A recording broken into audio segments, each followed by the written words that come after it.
अनुराग प्रभ चरण का,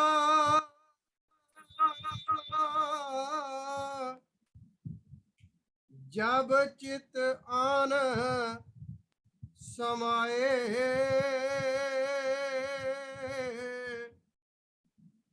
मंगत दुस्तर जाल से जीव शांत तब पाए।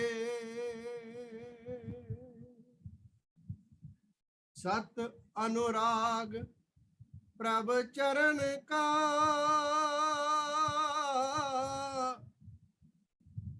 जब चित आन समाए, मंगत दुस्तर जाल से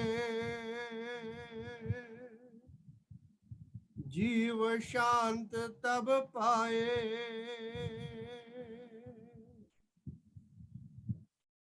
प्रभ अनुराग मुक्त पद मीत,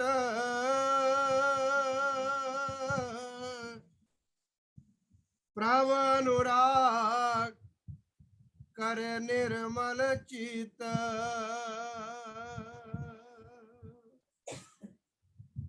प्रभ अनुराग भरम हरै विकार, प्रभ अनुराग चित सील उजियार,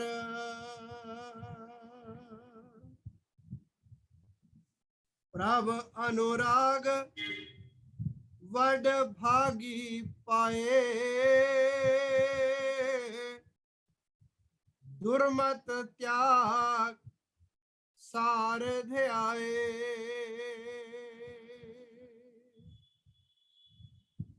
प्रभ अनुराग प्रभ रूप मिलाए,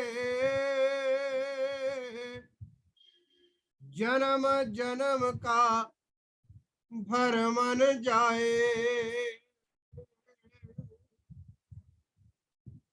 प्रभ अनुराग से होए एकागर, अंतर्गत सतनाम उजागर,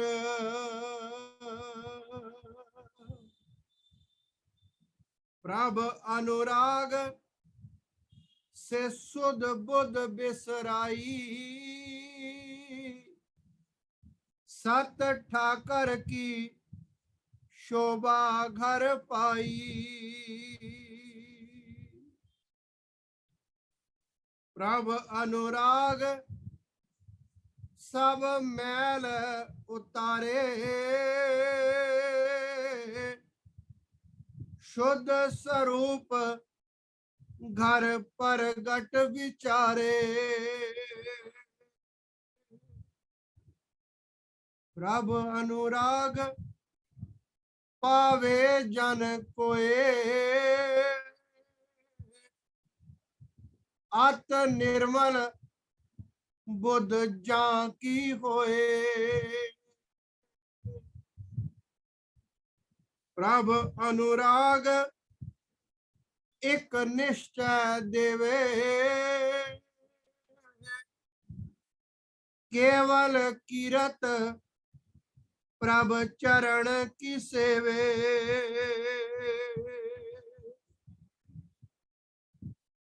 प्रभ अनुराग कोई गुरमुख पाई, जो झूठ देही की प्रीत मिटाई। सो बड़ भागी जीव है, जो पाए प्रभ अनुराग। मंगत भक्ति सारिये, हर जन पाए सुहाग। सो वड भागी जीव है, जो पाए प्रभ अनुराग, मंगत भक्ति सार ये, हर जन पाए सुहाग। ओम ब्रह्म सत्य सर्वधार। अमित जियो, महाराज जी ने इस वाणी का जो नाम रखा है सत अनुराग सरोवर, इस वाणी का, इस अध्याय का जो नाम महाराज जी ने नामांकित किया है वो लिखा गया है सत अनुराग सरोवर। अब सरोवर में नहाने से तन ठंडा होता है, मन भी थोड़ा शांत होता है, लेकिन ये जो वाणी का सरोवर है ये मेरे मन की शीतलता प्रदान करने के लिए है। महाराज जी ने इसके साथ सत लगा दिया है। अनुराग का जो अभिप्राय है, शाब्दिक अर्थ, लिटरल मीनिंग, वो प्रेम है, भक्ति है। यानी इसके अगर पर्यायवाची शब्द देखे जाएं अनुराग के, तो अनुराग माने प्रेम, अनुराग माने प्रेम, दोनों को जोड़ दें, प्रेम और भक्ति। अनुराग माने प्रेम, अनुराग माने भक्ति, तो प्रेमा भक्ति भी बन जाता है। अब इसमें एक दो बातें ख्याल करने लायक है कि प्रेम किसी से भी किसी कामना रखकर नहीं किया जा सकता, वो फिर प्रेम नहीं है। जिस प्रेम के अंदर कंसिडरेशन है ना, कि मैंने आपको एक गिफ्ट किया आप मुझे दो दें, वो प्रेम नहीं है, वो सौदा हो गया। द्रौपदी ने एक बार महाराज युधिष्ठिर से कहा कि आप कभी एकांत में भगवान कृष्ण से काफी वार्तालाप करते हैं, बड़ा कष्ट आ रहा है, क्योंकि महाभारत से पहले भी काफी कष्ट द्रौपदी को सहन करने पड़े। आप नारायण श्री कृष्ण है, उनसे प्रार्थना कीजिए इन कष्टों का निवारण हो जाए। जब आप एकांत में बैठते हैं, युधिष्ठिर ने कहा द्रौपदी मैं भक्ति करता हूं नारायण की, सौदेबाजी नहीं करता। अगर मैं संध्या में उनकी याद में बैठता हूं तो उनको पाने के लिए बैठता हूं। उस पाने बैठने के बाद अगर मैं कोई डिमांड रख दूं तो फिर ये सौदेबाजी हो गई, वो नहीं मैं कर सकता, मैं इतना गिरा हुआ नहीं हूं। महाराज जी की जो वाणी पढ़ने के बाद एक बात और पता चलती है कि हर इंसान इस दुनिया में अपने से बड़े से संबंध स्थापित करना चाहता है, वो ब्यूरोक्रेट हो, पॉलिटिशियन हो, कोई भी हो, ताकि वक्त बा वक्त अगर जरूरत पड़े किसी मुसीबत में तो वो काम आ जाए।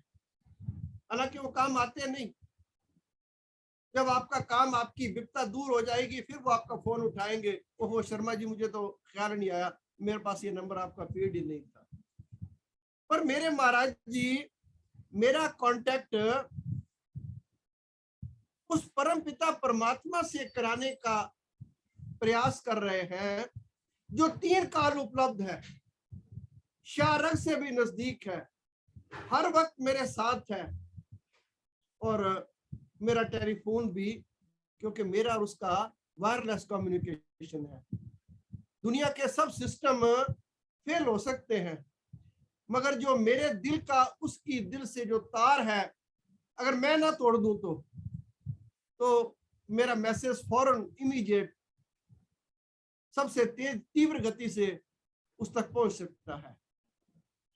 महाराज जी फरमान करते हैं, सत अनुराग प्रभु चरण का,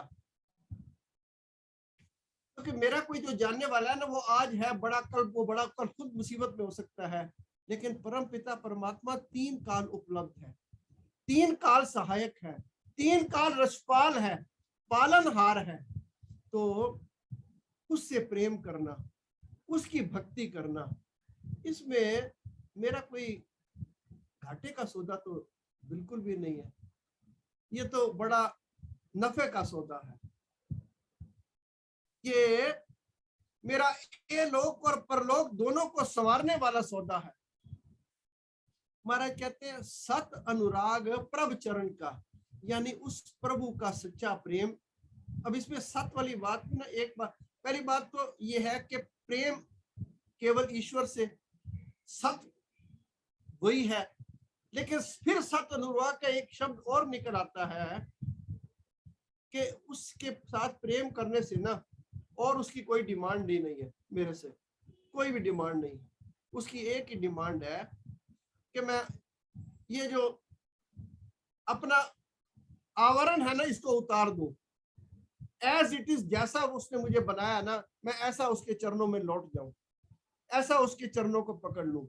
ये जो दिखावा है ना, बस ये उसे पसंद नहीं है। मर्यादा पुरुषोत्तम राम कहते हैं, मैं सब चीजें मुझे अच्छी लगती हैं, मगर मुझे छल छिद्र या जो दिखावा है ना, ये मुझे नहीं भावा, ये मुझे सुहाता नहीं है। जैसी आपकी बात है एज इट इज मेरे पास रखिए, मैं उसका कोई ना कोई समाधान कर दूंगा। मैं बस इस अपनी चालाकी को छोड़ दूं, फिर मैं सत अनुराग के सरोवर में डुबकी लगा सकता हूं। सत अनुराग प्रभ चरण का जब चित आन समाए, जब मेरे चित्त में उस परम पिता परमात्मा का प्यार हिलोरे लेने लगे, उमड़ने लगे, तो फिर क्या होगा? मंगत दुस्तर जाल से, दुस्तर कहते हैं जिसका कोई बारा पार ना हो, पार ना पाया जा सके। अब नदी पार करनी हो तब भी बड़ी कठिनाई है, और उसमें कोई जाल वाल हो तो और कठिनाई है। आप अक्सर देखते होंगे जो अच्छे तैराक हैं वो कम से कम वजन लेकर नदी पार करते हैं, क्योंकि एक भी कपड़ा या एक भी कोई चीज उनके हाथ को रोकने वाली हो तो वो अच्छी तरह नदी पार नहीं कर सकते। और ये संसार तो महाराज का फरमान है कि बड़ा दुस्तर है, हमें नजर भी आ रहा है कि इससे पार पाना बड़ी कठिन है। महाराज फरमान करते हैं, मंगत दुस्तर जाल से जीव शांत तब पाए। इसको इस जन्म में भी शांति मिल सकती है, और ये इसको अपने लक्ष्य की प्राप्ति भी हो सकती है। कब? जब ये अपने आप को उस परम पिता परमात्मा के प्रेम में डुबो दे। ये दूर का सौदा नहीं है, और खाली नजदीक किनारे के बैठने वाला सौदा भी नहीं है। डुबकी तो लगानी पड़ेगी। जितनी गहरी कोई डुबकी लगाएगा उतने हीरे ज्वारात उसके हाथ में पड़ेंगे। महाराज जी की वाणी भी ऐसी ही है, जितना इसमें आप गोता लगाएंगे, जितना इसमें आप डूबेंगे, आपको एक से एक रत्न, एक से एक ज्वार आपको मिलेंगे। महाराज फरमान करते हैं पहली लाइन में, प्रभ अनुराग मुक्त पद बीत, यानी तेरी मुक्ति का जो पहला कदम है ना, वो तब उठेगा कि जब तू उस अपने आप को उस प्रभु के आगे समर्पण कर देगा, उसके प्रेम में, उसकी प्रीत में, उसकी भक्ति में डूब जाएगा। ये तेरा पहला कदम होगा। किस तरफ? मुक्त पद में। तेरी मुक्ति का ये पहला कदम होगा कि तू अपने आप को उस परम पिता परमात्मा की भक्ति में, उसके प्रेम में अपने आप को डुबो दे। फिर क्या होगा? प्रभ अनुराग करे निर्मल चित्त। उस परम पिता का जो अनुराग है ना, उसकी भक्ति तेरे चित्त की जो मैल है ना अंदर की, वो दूर कर देगा, निर्मल कर देगा। ज्यों ज्यों तेरा मन सिमरन की भट्टी में तपना शुरू हो जाएगा, सोना कैसा भी हो उसको भी तपाया जाता है, जब तप जाता है फिर वो कुंदन बन जाता है। तो तेरा मन भी जब सिमरन की भट्टी में बैठेगा, अपने आप को तू डालेगा, फिर तू कुंदन बन जाएगा। मैल जो है ना वो ऊपर आ जाएगी और बाहर निकल जाएगी। प्रभ अनुराग भरम हरे विकार। सबसे बड़ा भरम इस जीव को ये है कि संसार सत्य है और ईश्वर तो पता नहीं है नहीं है। इस भ्रम को उस परम पिता परमात्मा की भक्ति ही दूर कर सकती है, क्योंकि जब इसका चित्त निर्मल हो जाएगा ना, अब ये जो निर्मल चित्त वाली बात है ये भी सतगुरु के घाट पर ही हो सकता है। एक संत पलटू दास जी हुए हैं, वो कहते हैं धोबिया फिर मर जाएगा, धोबी फिर मर जाएगा। तो सतगुरु के घाट पर चल, वहां छूटे त्रैगुण दाग, नाम का कलफ लगावे। तू अपने आप को गुरु के घाट पर ले जा।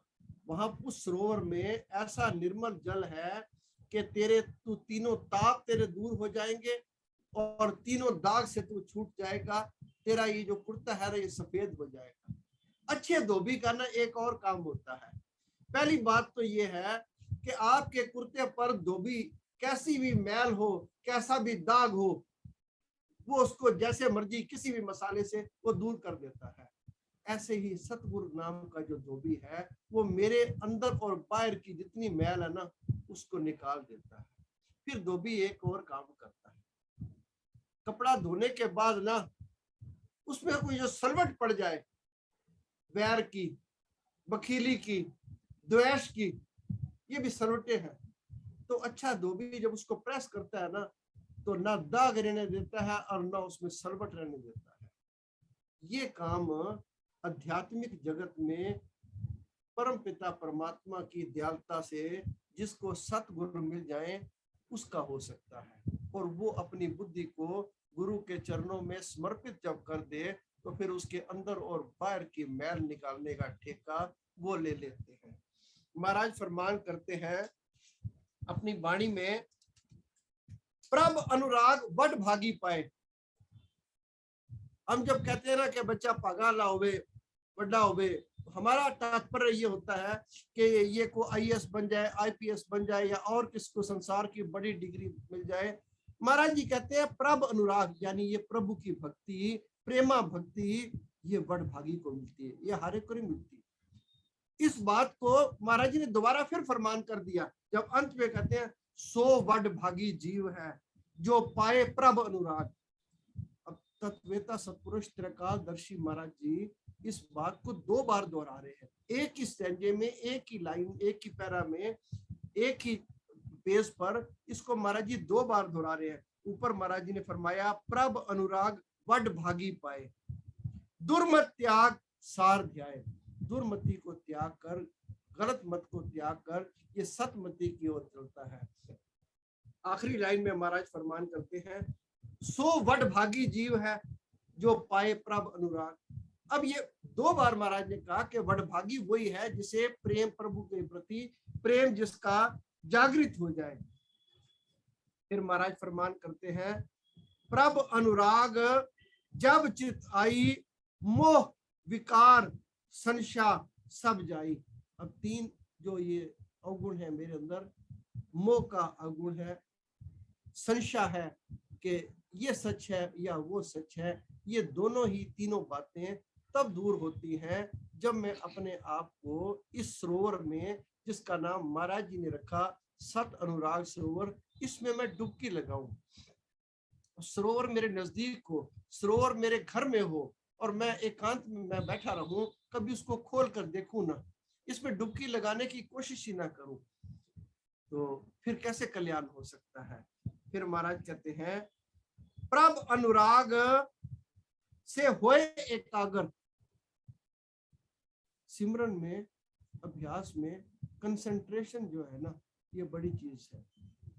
बाकी तो विद्वान लोग बता सकते हैं, गुरु बता सकते हैं, मगर ये जो श्वास का आना और जाना है ना, इस पर निगाह रखनी, कंसंट्रेट करना, अपने सारी हर चीज को इस पर कंसंट्रेट करना, ये एक बहुत ही उत्तम बात है। लेकिन महाराज फरमान करते हैं ये कौन कर सकता है? जिसको प्रभु की भक्ति का आशीर्वाद मिल जाए, जिसको प्रभु की भक्ति प्राप्त हो जाए, जिसका कदम इस मुक्त पद पर पड़ जाए, फिर क्या हो जाएगा? अंतर्गत सतनाम उजागर। क्योंकि जिसका मन डोल रहा है ना, कभी इधर कभी उधर, कभी संसार की तरफ कभी किसी और की तरफ, जिसके विचारों में समरूपता नहीं है, एक रूपता नहीं है, कंसंट्रेशन नहीं है, तो उसको आप अगर तवक्को करो कि वो सतनाम उजागर उसके अंदर हो सके, नहीं। कंसंट्रेशन, यकसुई से उर्दू में महाराज जी ने एक लफ्ज दिया नाम, यकसुई, ये बड़ी चीज है। फिर महाराज फरमान करते हैं प्रभ अनुराग सत्संग की साथ। आप सत्संग सुने, बार बार सुने, जितना मर्जी सुने, बात एक ही निकलेगी कि संसार से वैराग और परम पिता परमात्मा से अनुराग, यानी परम पिता परमात्मा से भक्ति। निर्मल ध्यान सुने प्रभ चरण विचार। एक ऐसा होता है कि आदमी का शरीर सत्संग में चला जाता है, बैठा रहता है, समय भी पूरा कर लेता है, मगर मन उसका जो है ना कहीं भटकता रहता है। महाराज गुरु नानक देव जी के चरणों में एक आदमी आया, उन्होंने कहा सजदा करे जमीन पर, तो नीचे सजदा करे जमीन पर, मन पहुंचे आसमान, काबल कोड़े वेचदा दौलत खान पठान। अब वो दौलत खान था, वो घोड़ों का व्यापारी कर रहा था। महाराज गुरु नानक देव के चरणों में उसने सजदा किया, तो वो उन्होंने फरमाया सजदा करे जमीन पर, मन पहुंचे आसमान, काबल कोड़े बेचदा दौलत खान पठान। सत्संग में जाकर एकाग्र चित्त होकर महाराज जी के मुखारबिंद, यानी महाराज जी का ग्रंथ, महाराज जी का वचन, उनके साथ उपदेश, कोई भी प्रेमी पढ़ रहा है, आप उसको जब तक कंसंट्रेट होकर, ऐसा कंसंट्रेट होकर कि मुमकिन है कि दोबारा ऐसा सुनने का मौका मिले या ना मिले, ये प्रसंग दोबारा सामने आए या ना आए, ये आज इसमें जो बात है वो मैं गांठ बांध लूं, तब मेरा कुछ कल्याण हो सकता है। वो तब हो सकता है जब प्रभ अनुराग मेरे जीवन का एक ध्येय बन जाए। फिर महाराज फरमान करते हैं प्रभ अनुराग सब मैल उतारे। और दुनिया का कोई मसाला नहीं है, क्योंकि ये मन बड़ा बेईमान है। ये औरों को उपदेश में बड़ा स्वतंत्र हुए, मन अपना माने नहीं, छल बल किए परोए। ये दूसरों को उपदेश देने में बड़ा स्वतंत्र है, मगर अपने पे जब करने आता है तो इसको ऐसे ऐसे आर्गुमेंट से ले आता है, ऐसी ऐसी दलील ये पेश करता है कि हार जाता है इंसान इसके आगे। तो महाराज फरमान करते हैं प्रभ अनुराग सब मैल उतारे, शुद्ध स्वरूप घर प्रगट विचारे। फिर इसको उस परम पिता परमात्मा के शुद्ध रूप के दर्शन होते हैं। लेकिन हर इंसान को ऐसा उपलब्धि हो जाए नहीं। प्रभ अनुराग पावे जन कोय। गीता में भगवान कृष्ण कहते हैं करोड़ों में से कोई एक इस मार्ग पर चलता है और उन करोड़ों में से कोई एक पहुंचता है। महाराज फरमान करते हैं प्रभ अनुराग पावे जन कोय। कौन? अति निर्मल बुद्ध जा की हुए, जिसकी बुद्धि अति निर्मल हो जाती है ना, वो फिर प्रेम के सागर में गोता लगाता है। अब बुद्धि निर्मल बिना सत्संग के तो और दुनिया की कोई क्लास ऐसी है ही नहीं कि जो मेरी बुद्धि को निर्मल कर दे। केवल और केवल एकमात्र इसका उपाय है, अभी कल परसों भी विचार एक चल रहा था सत्संग के ऊपर कि एक पल की जो सत्संग की महिमा है तो वो उसकी भी बड़ी महानता है। तो महाराज जी के जो वचन है आप याद रखें, अति निर्मल बुद्धि हर वक्त ये मैले होने की तरफ शीघ्र दौड़ती है। आप अगर अपना कुर्ता ना भी पहने, इसको किसी खूंटी पर भी टांग दें, 2 दिन बाद देखें तो इस पर थोड़ी थोड़ी मैल आ जाएगी, वो चमक इसकी बरकरार नहीं रहती। लेकिन 2 दिन अगर आप सत्संग में ना जाएं तो इस बुद्धि में कोई ना कोई एक दो विकार कहीं ना कहीं से ये खींच लाएगी। इसलिए जब तक हो सके, एक जगह महाराज जी का फरमान है कि जब तक प्राण की धारा कायम है तब तक सत्संग में जाना चाहिए, जब तक आप जा सकें, आपका शरीर जा सके। ये प्रेमियों ने बड़ी कृपा की। मैं वास्तव में उन जिन प्रेमियों ने इसको आयोजित किया, जिन प्रेमियों ने इसको फिर चला रहे हैं, ये बड़ी कृपालता है कि आप घर बैठे सतपुरुष की वाणी सुन रहे हैं, लगातार सुन रहे हैं, कोई कहाँ बैठा है, कोई कहाँ बैठा है, और सबके बचनों कानों में महाराज जी के वचन पढ़ रहे हैं। महाराज फरमान करते हैं, प्रभ अनुराग मन मान निवारे, क्योंकि जब जरा सा भी मान इंसान को मिलता है ना, तो अभिमान पीछे पीछे चला आता है। मान के आते ही अभिमान अंदर ना आए, ऐसा हो ही नहीं सकता। ये इसकी एंट्री साथ साथ ही हो जाती है। जैसे कहते हैं, एक आदमी अगर वीआईपी के साथ घुस रहा है तो दो और घुस जाते हैं, तो मान के आते ही अभिमान भी आ जाता है। लेकिन उसका भी इलाज महाराज फरमान करते हैं, प्रभ अनुराग मन मान निवारे, मिथ्या जग में गरीबी धारे। सब कुछ होने के बावजूद, बुद्धि में भी, घर में भी, हर चीज होने के बाद फिर भी जिसका दीन गरीबी देख है ना, उसको प्रभु अनुराग मिल सकता है। मेरे महाराज जी का एक वचन अंत में, प्रभ अनुराग कोई गुरमुख पाई। अब ईश्वर का जन्म हमें, मानुष का जन्म भी मिल गया, महाराज जी भी मिल गए, प्रेमियों ने कृपा की, सत्संग भी हमें रोज नित्य प्रति मिल ही जाता है विदाउट फेल। मैं इसको कांटेक्ट ना करूं तो एक अलग बात है, वरना अवेलेबिलिटी तो 24 घंटे है ही है, और उसके बाद भी प्रेमी यूट्यूब पर डाल देते हैं। लेकिन महाराज फरमान करते हैं, प्रभ अनुराग कोई गुरमुख पाई, झूठ दई की प्रीत मिटाई। फिर धीरे धीरे इसको ये लग जाना चाहिए कि संसार का बेहतरीन हिस्सा जो है ना, वो चला जा चुका है।